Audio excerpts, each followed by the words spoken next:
Hey everyone, welcome back to our new session. अभी हम लोग कर रहे हैं object oriented programming using Java. और इसमें हम लोग एक्सेप्शनल हैंडलिंग को स्टार्ट किए थे, जिसमें अब हम लोग देखने वाले हैं ट्राई एंड कैच के बारे में। ओके, इससे पहले हमने जो भी एक्सेप्शन हैंडलिंग का इंट्रोडक्शन था उसको हमको कर लिया है कंप्लीट। देन अब हम लोग स्टार्ट करते हैं ट्राई एंड कैच के बारे में। ओके, तो समझिएगा, सिंपल सा है, समझ लीजिएगा और इसका सिंटैक्स देख लीजिएगा, बात खत्म है। ओके, ट्राई एंड कैच क्या है, हमारा एक्सेप्शनल हैंडलिंग में यूज़ किया जाता है। ओके, जावा के एक्सेप्शनल हैंडलिंग में हमने ट्राई एंड कैच का यूज़ करना है। ओके, अब ये जो है प्रिवेंट करता है प्रोग्राम को क्रैशिंग से। मतलब हमारा जो प्रोग्राम है क्रैश ना करे, ये दोनों क्या करता है, उसमें हेल्प करता है। ओके, उसको बचाता है, प्रोग्राम को बचाता है क्रैश करने से। ओके, अब यहाँ पे देखिएगा ये किस तरह से जो है हैंडल करता है एक्सेप्शन को, वो समझिएगा। ओके, तो इसका सिंटैक्स समझ लीजिएगा, बात खत्म है। सिंटैक्स इस कहता है कि ये कहता है कि सबसे पहले ट्राई ब्लॉक बनाओ। ट्राई कहने का मतलब ये है, जहाँ पर भी आपको लगता है इस कोड में, यहाँ पे इस सेक्शन में हमारा गड़बड़ होने का चांस है।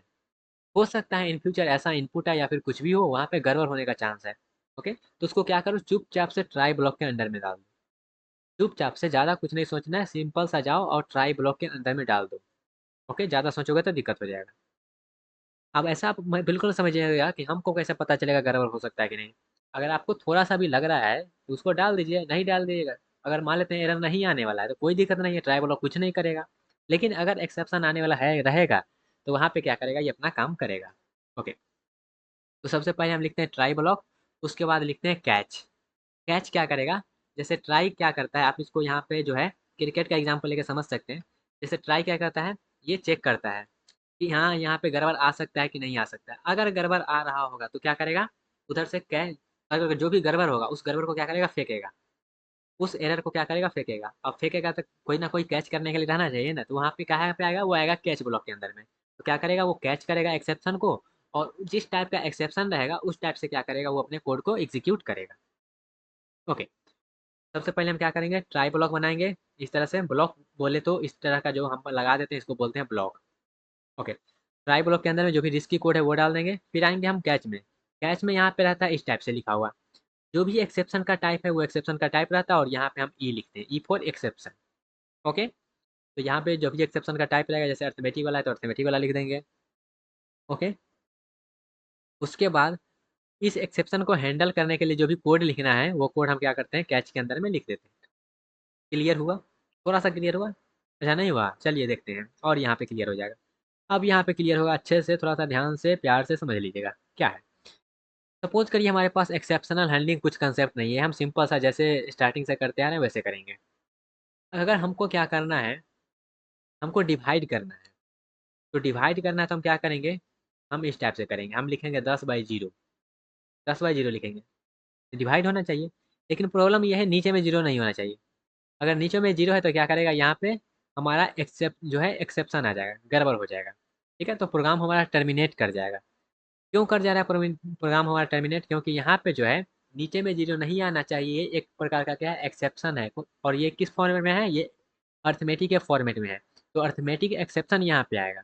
ओके, तो हम चाहते हैं क्या, कि अगर कहीं पे जीरो, अगर ऐसा भी हो सकता है ना कि अगर हम मान लेते हैं, ये तो हम जनरल केस के लिए नहीं बनाए हैं, लेकिन ऐसा भी हो सकता है अगर हम जनरल केस के लिए बनाए तो वहाँ पे यूज़र हो सकता है नीचे में जीरो इंटर कर दे। तो नीचे में अगर जीरो इंटर कर दे रहा है तो वहाँ पे उसको बताना पड़ेगा ना कि नीचे में जीरो इंटर नहीं करना है। अगर नीचे में जीरो एंटर करिएगा तो आपका प्रोग्राम क्रैश कर जाएगा। हमको ये बताना होगा। इस ये एक प्रकार का गड़बड़ी है, इस गड़बड़ी को हम क्या कर सकते हैं, हैंडल कर सकते हैं कि हम बता सकते हैं नीचे जीरो नहीं दीजिए। अगर जीरो फिर भी दे रहे हैं तो हम क्या करेंगे, फिर आपको बताएंगे जीरो नहीं देना है। ओके, तो आप कहिएगा ये तो हम नॉर्मल भी कर सकते हैं कि हम पहले इसको प्रिंट करवा दें कि हमारा न्यूमिनेटर एंड डिनोमिनेटर जो है हमारा जीरो नहीं हो सकता, ऐसा हम कर दें। ओके, नीचे वाला जीरो नहीं हो सकता, ये हम कह सकते हैं, हाँ बिल्कुल कह सकते हैं। लेकिन कोई यहाँ पे थोड़ा सा जो है उस टाइप का यूज़र आ जाए कि आप कह रहे हैं नीचे जीरो नहीं देना है, लेकिन फिर भी वो नीचे जीरो दे रहा है, तब क्या करिएगा? उस केस में तो आप कुछ नहीं कर सकते हैं। तो उस केस में कहिएगा हम प्रोग्राम खत्म हो गया तो यूज़र जाने, ऐसा थोड़ी होता है। आप एज अ प्रोग्रामर है तो आपका ये रिस्पॉन्सिबिलिटी है ना कि आपका प्रोग्राम क्रैश नहीं करना चाहिए। बिल्कुल, तो यहाँ पे इस टाइप के एक्सेप्शन को क्या करेंगे, हम हैंडल करेंगे। हमारा यूज़र जो है इनपुट दे रहा है तो उसको हम सजेस्ट करेंगे यहाँ पे नहीं देना है जीरो। ओके, लेकिन हमारा प्रोग्राम जो है क्रैश नहीं होना चाहिए। तो यहाँ पे जो है, अगर हम एक्सेप्शन हैंडलिंग यूज़ नहीं कर रहे हैं तो हमारा क्या हो रहा है, प्रोग्राम क्रैश कर जा रहा है। लेकिन अगर हम इसी को ट्राई एंड कैच ब्लॉक के साथ करें, क्योंकि यहाँ पे हमको लग रहा है कि अगर हो सकता है कोई यूजर नीचे में अगर जीरो ठूंस दे तो वहाँ पे गड़बड़ हो जाएगा, तो हमको लग रहा है यहाँ पे गड़बड़ हो सकता है, तो हम क्या करेंगे, इस सेम चीज़ को ट्राई ब्लॉक के अंदर में रख देंगे।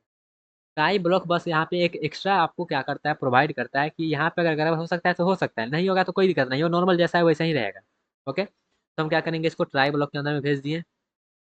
ट्राई ब्लॉक के अंदर में जाने के बाद अब यहाँ पे अगर आप जीरो दे रहे हैं, ठीक है, जीरो दे रहे हैं तो यहाँ पे कौन सा एक्सेप्शन आएगा, यहाँ पे एक्सेप्शन आ जाएगा अर्थमेटिक एक्सेप्शन। ओके, तो जब यहाँ से हमारा ट्राई क्या कर रहा है, ट्राई हमको ये सजेस्ट कर रहा है, यहाँ पे एक्सेप्शन आ सकता है अर्थमेटिक वाला। ओके, अगर अगर नीचे में जीरो है तो आपका जो है अर्थमेटिक एक्सेप्शन आ रहा है, तो अर्थमेटिक एक्सेप्शन जब आ रहा है तो उस केस में कैच क्या करेगा, एक्सेप्शन को हैंडल करने का कौन काम करता है, तो एक्सेप्शन को हैंडल करने का कैच काम करता है। ठीक है, एक्सेप्शन को कैच करेगा और उसको हैंडल करेगा। तो यहाँ पे हम क्या करें, कैच में आए और कैच में कौन सा टाइप का आ सकता है, अर्थमेटिक एक्सेप्शन आ सकता है। तो अर्थमेटिक एक्सेप्शन यहाँ पे लिख लिए एक्सेप्शन टाइप में, और यहाँ पे ई लिख लिए, ई मतलब यहाँ पे क्या है, एक्सेप्शन। ओके, अब इसके अंदर में हम क्या कहेंगे, लिख देंगे can not divide by zero, zero से डिवाइड नहीं हो सकता है। ओके, और उसके बाद हमारा क्या होगा, प्रोग्राम कंटिन्यू होगा। तो जिसको आप जब रन करवाइएगा, इसको आप रन करवा के देखिएगा, तो यहाँ पे जब आप लिखेंगे 10 10/0 लिखेंगे तो क्या होगा, 10/0 लिखेंगे तो आपको ये सजेस्ट करेगा कि डिवाइड जीरो से नहीं हो सकता है, डिवाइड जीरो से नहीं हो सकता है।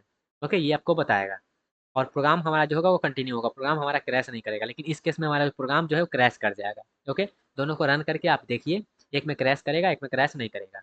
ओके, क्लियर हुआ।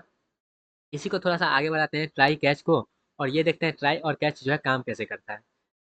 तो हमारा जो है, जो भी हमारा कोड है जो एग्जीक्यूट करना है वो हम क्या करते हैं, ट्राई ब्लॉक के अंदर में रखते हैं। ओके, जो भी हमको लग सकता है गड़बड़ हो सकता है वो हम क्या करते हैं, ट्राई ब्लॉक के अंदर में रखते हैं। ओके, देन अगर हमारा मान लेते हैं एक्सेप्शन अकर हो गया, एक्सेप्शन हो गया, तो क्या करेंगे हम, जो भी मैचिंग कैच ब्लॉक है, अब ऐसा बिल्कुल नहीं है कि हमारा एक ही कैच ब्लॉक हो सकता है वहाँ पे बहुत सारा ऐसा कोड है कि कहीं पे हमारा कोई एरर आ रहा है, दूसरा में हमारा कोई एरर आ रहा है, अलग अलग टाइप का एक्सेप्शन आ सकता है। तो अलग अलग टाइप का जब एक्सेप्शन आ सकता है तो हम अलग अलग टाइप का कैच ब्लॉक बनाएंगे, कि अगर अर्थमेटिक वाला आ रहा है तो अर्थमेटिक वाला के पास आए, और दूसरा आ रहा है तो दूसरे वाले के पास जाए। ओके, तो हमारा जो भी मैच करेगा एक्सेप्शन के टाइप से वो क्या करेगा, वो वाला कैच ब्लॉक एग्जीक्यूट करेगा। ओके, और अगर मान लेते हैं कोई एक्सेप्शन नहीं आ रहा है, मेरा प्रोग्राम नॉर्मली चल रहा है, तो वहाँ पे जो है हमारा कोई दिक्कत नहीं है, वो क्या करेगा, बस कैच ब्लॉक जितना भी कैच ब्लॉक है उसको स्किप कर देगा, उसको स्किप कर देगा, उसको कोई मतलब नहीं है। ओके, तो ये ट्राई और कैच इस प्रकार से काम करता है। अगर अर्थमेटिक एक्सप्रेशन का एग्जांपल है तो ये ऑलरेडी एग्जांपल ले चुके हैं, इसको आप रन करवाइएगा तो यहाँ पे जो है आपको बताएगा कि यहाँ पे क्या है, डिवाइड बाई जीरो हो रहा है तो यहाँ पे गड़बड़ हो जाएगा इसलिए। ओके, तो आपको ये गड़बड़ से बचना है तो यहाँ से जीरो नहीं देना है। ओके, क्लियर हुआ।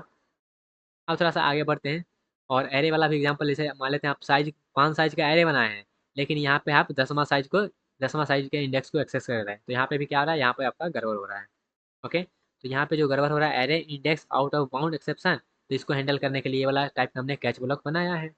ओके, अब यहाँ पे मल्टीपल कैच ब्लॉक भी बना सकते हैं, जैसा आपको बताए हैं कि अगर हमारे पास अर्थमेटिक वाला है तो अर्थमेटिक वाला, अगर एरे वाला है तो एरे वाला, तो जिस भी टाइप का एक्सेप्शन आ सकता है उस टाइप का कैच ब्लॉक बनाइए, जो मैच करेगा वो एग्जीक्यूट करेगा, जो मैच नहीं करेगा वो स्किप करेगा। ओके, क्लियर हुआ। तो ये रहा guys try and catch block के बारे में कुछ कुछ पॉइंट, और ये पॉइंट आई होप आपको समझ में आया होगा। ओके, तो मिलते हैं गाइस अपने अगले सेक्शन में, जहाँ पे हम करेंगे दूसरे कीवर्ड को स्टार्ट और वहाँ पे उसको समझेंगे। ओके, तो मिलते हैं गाइस अपने अगले सेक्शन में।